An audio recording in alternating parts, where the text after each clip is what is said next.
Pasok na sa finals ng Birmingham Open ang Pinay tennis star na si Alex Ayala. Ito ay matapos niyang talunin ang Swiss na si Rebecca Masarova sa score na 6-2, 4-6, 6-3 nitong Sabado. Maagang nagdomina si Ayala gamit ang kanyang malalakas na palo mula sa baseline kaya mabilis na nakuha ang unang set. Bumanat naman si Masarova ng malalakas na serve para itabla ang laban sa ikalawang set. Matapos naman ang isang oras na suspensyon ng laro dahil sa ulan, nakawala si Ayala mula sa score na 2-2 at nakuha ang tatlong sunod-sunod na game para umabante sa 5-2 bago muling umulan.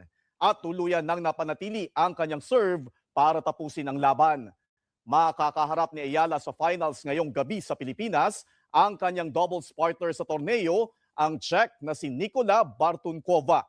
Ito na ang ikalawang pagkakataong nakatuntong si Ayala sa isang WTA 125 singles final kasunod ng kanyang makasaysayang kampyonato sa Guadalajara 125 Open noong 2025.